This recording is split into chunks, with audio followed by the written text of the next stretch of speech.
What's up, everybody? Hey, Tom Laird here, host of the Advice from a Call Center Geek podcast and founder of Expedia. For exceptional contact center outsourcing, trust Expedia. We're fully AI-driven, as all of you know, and can handle voice, email, chat, and all of your digital channels. Our 600-seat USA contact center is expert in healthcare, financial services, insurance, tech support, retail, and more. Experts on the NICE CX1 platform, we ensure seamless customer experiences.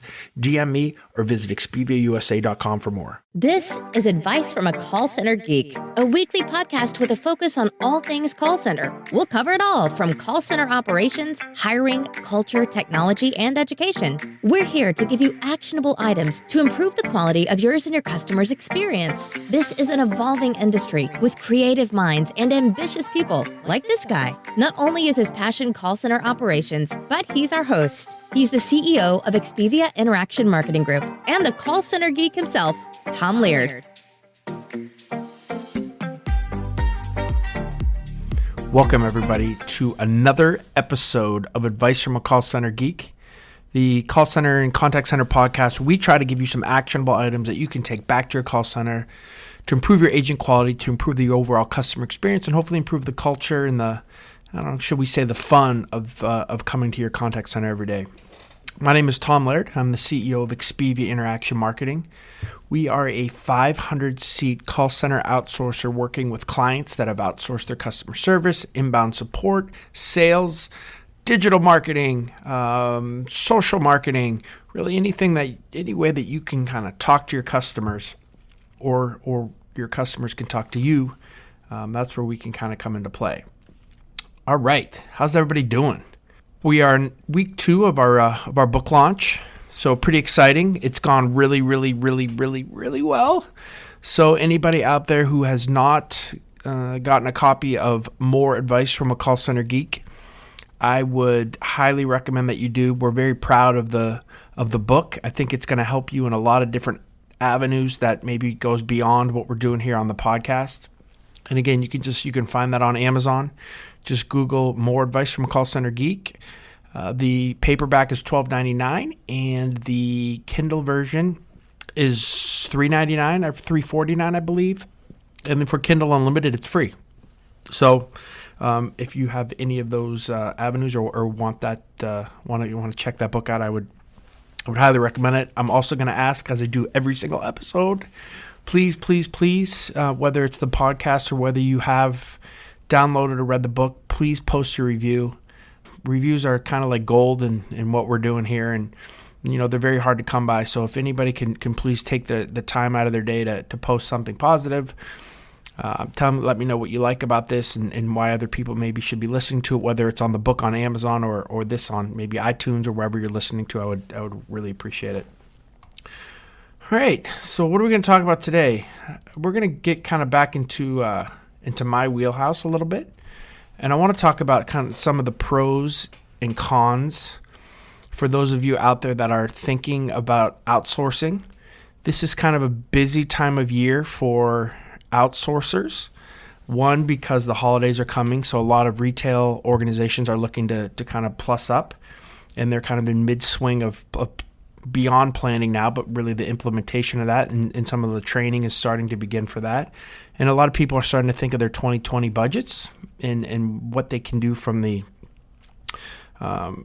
call center side and the customer experience side from there too, whether they should invest in newer technologies or look to kind of outsource. So I want to, we are an outsourcer. Again, I'm not trying to do this as a sales pitch, although it probably is going to come off a little bit like that. I'm not going to do this to Expedia specific. We're just going to try to talk about most outsourcers and a lot of the things that you would get from an outsourcer, whether you chose somebody in the U.S., somebody nearshore, somebody offshore. So let's talk about some of the things that you need to kind of look at if you're considering outsourcing. So the first thing that I would tell everybody, and when we consult and a company's thinking of maybe outsourcing, is to understand what your priorities are. Right? So there's a lot of different avenues that this can go. And sometimes it's cost, sometimes it's the experience, sometimes it's the technology that can't be provided in-house from a budgetary standpoint. So you need to really find out what's important to you, what's important to your organization, Let's talk about cost, right? Because that's what everybody says when they want to outsource. It's to save money, which could be good, right? Which saving money is good. I guess the question is at what cost? If you want to save money and you want to offshore, so a lot of people when they think of outsourcing, they're not thinking of, kind of insourcing to the United States, right? Or getting to a BPO that's a United States, contact center. They think of the Philippines, they think of India, they think of even, getting into the Middle East, getting into Pakistan now. And all those kind of lower cost options that they're way lower cost. And we did a whole episode kind of on the cost of where everything is around the world. And, you can go as low as $3, $4, $5, $6 an hour with an India or a Filipino call center. You can, be in that, $9, $10, $11 an hour range too. If you wanted to go near shore, there's a ton of really good near shore options with really having English as their native language. When you talk about things like Belize and, those type of other, South American countries that can do a really good job. And, you can be in that $13, $14, $15, $16, $17 an hour range. So if you think about that, right, with some of those centers, if you are living in a big city, so you're in a DC, a Chicago, a New York, an LA, God forbid you're in San Francisco, right, with the cost of how much it would be for your reps, right? So, a lot of the U.S.-based internal call centers, you're dealing with a lot of minimum wage issues. You're dealing with a lot of cost factors, how the cost of even parking, the cost for your reps to get to work, to use the train, that can drive things up to where it's $18, $19, $20 an hour to just pay an associate sitting in your internal call center. And this is before you're talking about technology and minutes and QA and supervising and programming and leasing space and kind of going through all that. So, this is it's a kind of a bigger issue, I think, for some of those bigger city, larger type call centers that are internal, that are looking for an option, that will probably lower your cost. And I'll tell you what, even if you use an Expedia or you use one of these kind of a contact center that is not in the big cities, right? So we're in Erie, Pennsylvania, which is it's about 400,000 people in our county that we're pulling from. If you want to look at even the mid-tier cities like Omaha, moving out other Midwestern type cities that are a little bit smaller, we can pay our guys, in that $10, $11, $12 an hour range, which is a good rate and a good wage for the economies that we're working in, because the cost of living is so much lower. So cost is one factor, right, that you can kind of look at. And I think it's a big factor, especially for, again, some of you, big city type call centers and organizations. But I will tell you right now, I think the number one reason to outsource, in my opinion, beyond cost too, is the technology that you can provide, right? So you have to ask yourself, what do your customers want? Do you need to be, multi or omni-channel, right? Voice, chat, email, SMS, digital. Do you need all that, right? And if you do, what is the cost of that? Or do you have that capability? Do you have a fully integrated CRM platform? Are you using advanced speech analytics? Are you using some advanced routing techniques that have AI capabilities? Do you have forecasting and workforce optimization software? Do you have the expertise in your organization, right? So a lot of you have a call center, but your company does a service or they make a widget, right? And you're really good at making widgets or doing this particular service, but do you have the expertise internally to really run a call center? And that's a question that a lot of, when we do consulting, that we ask. And do you want to pay to bring in that expertise internally to make sure that your call center is being run properly? Then moving on to newer technologies too, like you have chatbot and texting AI capabilities. All those kind of newer technologies that are coming down the road. Are you willing to constantly be investing in your call center? And if the answer is no, right, or if the answer is, we have a minimum standard that we have here, that minimum standard is going to keep moving on down the road, especially with the technology that's out there right now. So what I would say is, you may want to start at least looking, for some really cool centers that are out there.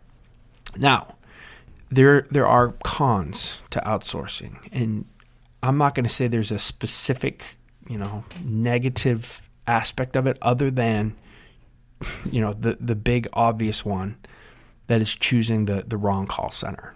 And that's a big scary thing for people, right? Because if you don't know the call center industry, if you don't know who's good or what's not, there is a trepidation that we find of people saying, I'd rather kind of screw up with what I know, right? So like your internal center, is not perfect, but you're petrified to go outside because you've heard the horror stories of the really bad call center and what they can do to your customers. And I will tell you that a lot of those stories are true. There are some horrific contact centers that are out there. Even the ones that you have heard of, right? They might not be the right fit for you. So again, you got to find the right fit for your organization. You got to do your due diligence. I would highly recommend that you don't do it on your own. There are a lot of brokers, call center brokers that are out there that can help guide you towards really good high-end centers that they place business in, that they know are going to do a good job, that they know are going to give you the quality, have the technology that you need. So basically with those guys, you kind of just give them the criteria that you want. So you need this type of technology. You need, service between these hours, this type of associate. I need bilingual reps, just English-speaking reps. Just kind of give them the full criteria of what type of center you're looking for. And they'll go out and do a lot of the work for you. And they'll kind of know almost right off the top of their head what type of centers are going to work for you. And they'll pitch them.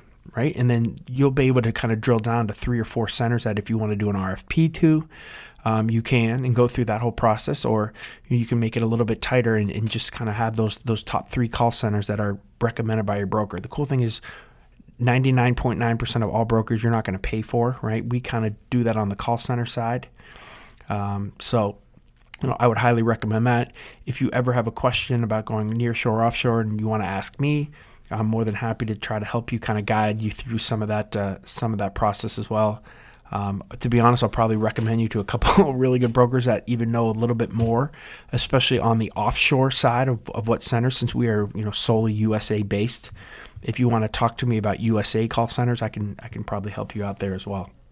But I did a full podcast on some of the things to look for when you're outsourcing, but I just want to kind of run through those really quick just to kind of keep them in the back of your mind, right? Make sure that you're picking, when you're doing this process or when you're thinking of call centers, is what's the proper size, right? So if you have a 20-seat program, you don't want to put it into a call center that's going to have 1,000 seats. We recommend, I like to say that if you have a program, it should be at least 5%. I'll go down a little bit lower than that, but it needs to be percentage points of the whole center, right? So if you're 5 to 10% of that center's program seats, you're going to have a little bit of a priority when it comes to how it's staffed, how it's managed. If you are 0.0000001 of that center's total seats, then you're not going to get that feel. You're not going to get what you need. So that's really important. Number 2 is the track record of the management or the center, making sure that you're choosing the right center that's for what you need, right? So if you are a technology company, there's really good call centers that are in the technology space, that are in tier 1, tier 2, tier 3 support when it comes to tech. Those are the kind of call centers that you're going to look for. The big thing that people don't think about is the client support method. I would ask in any RFP, you're going to need dedicated support. That doesn't mean that it's just solely dedicated to you, but that means you're going to have one point of contact at that organization for any kind of need that you want. You don't want to have to call IT. You don't want to have to call production. You don't want to have to call the QA or the reporting area if you have any issues in those areas. You want to make sure that you just have one person to do that. Proper technology is huge. And again, a lot of you don't even know. Some of you do. Some of you are really into the technology piece, but some of you don't even really know what's coming down the road or what technology pieces maybe you don't even know that you would like. So making sure that you have a forward-based thinking company that can kind of help you guide that piece of it as well. When you talk about, and when we talk about onshore, nearshore, offshore, you got to understand what your customers are willing to accept, right? And I think people make the mistake of thinking solely cost benefits, right? And not thinking of what are the levels that my customers can accept. Can I go offshore, right? Can I afford to pay that cheap of a price, if that makes sense? Am I going to lose my customers because I'm doing that?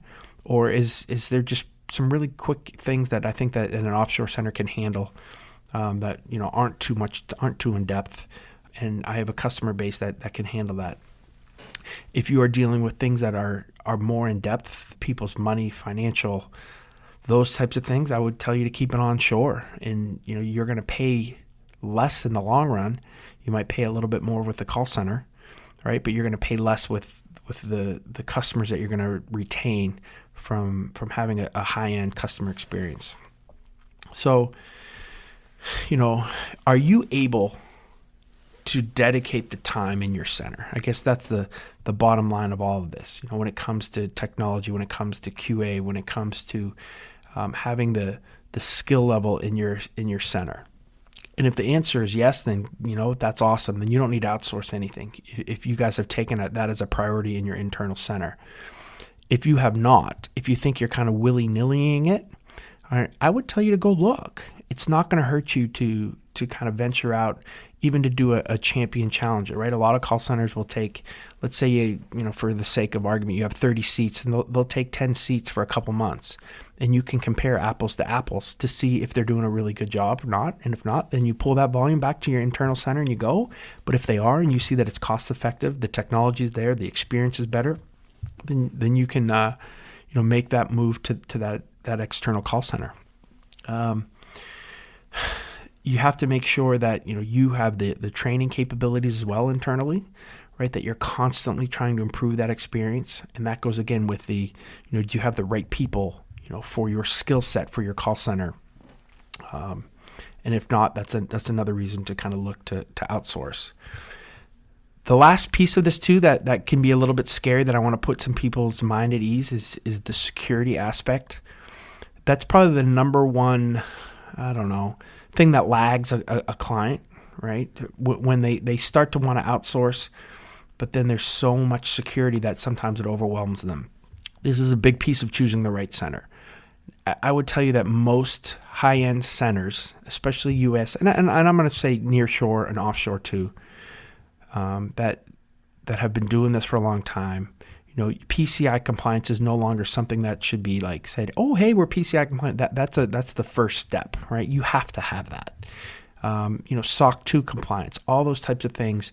You're going to find that a lot of the call centers probably have a higher security level than you do. Like even look at Expedia in my call center. Does your center allow cell phones on the floor? Well, we don't. Just so 0 cell phones are allowed on our call center floor. We're totally paperless with what a client wants, right? So some clients, they tell us, hey, you have to have this, but for our policy internally on our own, we're totally paperless. So there's no pens, no pencils in the booth. Everybody's swipe in, swipe out. There's cameras everywhere. Like, do you have that infrastructure, right? Do you have those policies?